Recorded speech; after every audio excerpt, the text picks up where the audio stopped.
After almost 2 decades of homeschooling, I know that it can be really tricky to find hands-on, interactive, low-cost learning sessions for our kids.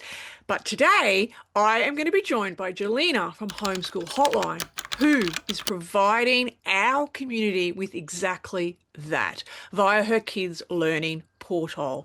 We're going to jump straight in, say hi to Jelena, and find out all the ins and outs of what she's got coming up inside the kids' learning portal. Thank you so much for joining me, Jelena. Let's just jump straight in and start with what is the Homeschool Hotline? Well, the homeschool hotline kind of came from just my passion for community and just wanting to kind of help people out. It has evolved over time with how I have helped people, but I do give some free advice phone calls. I try and share information, but I also have now created a Herd Kids Learning Portal, particularly to support rural and regional families who don't have face-to-face opportunities, and yeah, at a low cost. That's my passion. Great, well done. So who is Jelena? Uh, well, I am a homeschool mum. I have four kids, two recent graduates, and then two teens, and I'm still homeschooling. We live in southwest Queensland, so up until recently, I was living in a very remote town. Now we live in a rural town on the edge of the outback, so I understand that rural perspective of homeschooling. Personally, my hobbies are gardening, reading. I like hiking, and I used to sing, but I don't really do that much anymore. Well done. So I think we should probably dive in to what the Homeschool Hotline, and you mentioned the Herd Kids Learning Portal, what Yep. that actually is, what it provides for the community, and let's share what things you've got coming up inside the portal as well. Yeah, well, when I first started the homeschool hotline, I wanted to help parents, but as I sort of walked down the path, I realized that really what parents want help with is with their kids. They want educational opportunities for their kids in all different facets. But with making the herd, which stands for Home Education Regional and Rural Discussion, that's another Facebook group that I have under the Homeschool Hotline. Um, that kind of developed in starting to host workshops. And the way that I was doing that was very all over the place. There was all different signups, etc. So we streamlined that. I've created a portal, so a physical portal that families can join. And then inside that portal, they have access to a whole range of webinars or workshops or clubs. So they have one administration fee to help cover those costs. It's pretty low cost, and then the families can join in of the events that they feel suits their kids. I kept it as a one family membership so that people can not have to worry about, oh, does my kid like this, does my kid like that. So I'm trying to make it as user friendly, as family focused as possible. We do have a lot of family learning, and then we do break them up into groups like primary and high school as well. So that's, yeah, a little bit about the portal.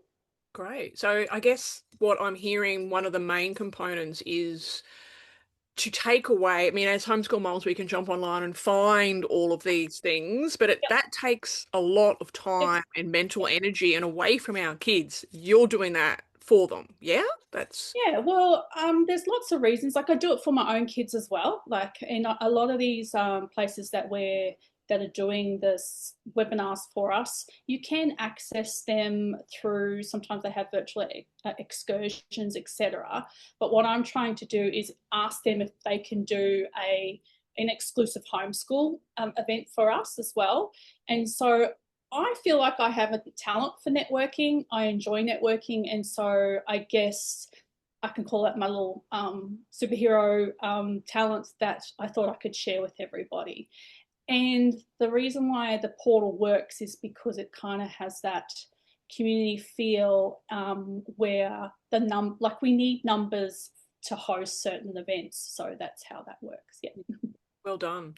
So when does the portal kickstart again for you? So we just had a break over term three, but we're relaunching in term four.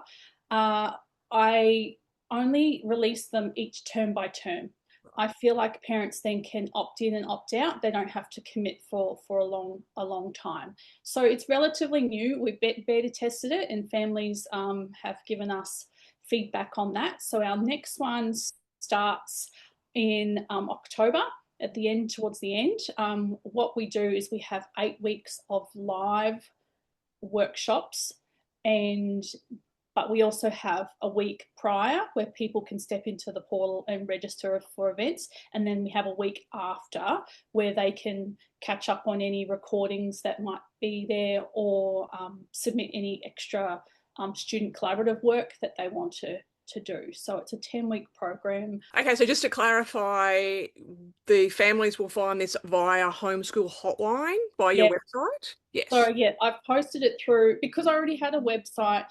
The other motivation too was to not have parents signing up in different places for workshops. We were doing Google Forms, we were doing, event try booking and all that sorts of stuff. So you'll go in onto my website, Homeschool Hotline, and there will be a page there for Learning Portal. Right now, it's there's no links to term four yet because I'm collating all those and confirming all the dates.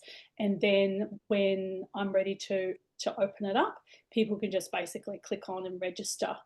Continuing families, they will have already some access, but new families, when you hop in, you'll register then each of your kids who want to be involved so that we know who you are.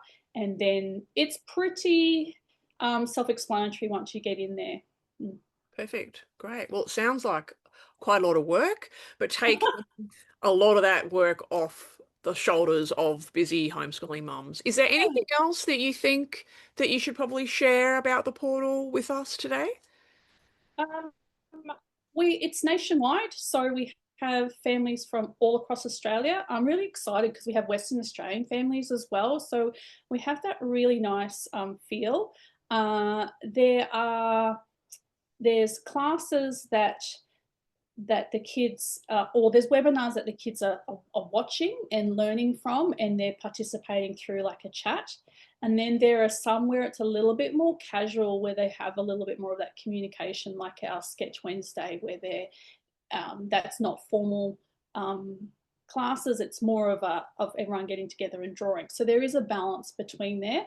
Also, inside the portal with each event, I do try and share an extra bonus resource that they can do at home learning, or some activities, particularly for younger siblings. So we have a group called Joey's, which is our early years and younger siblings, because I want it to feel like everybody can be involved.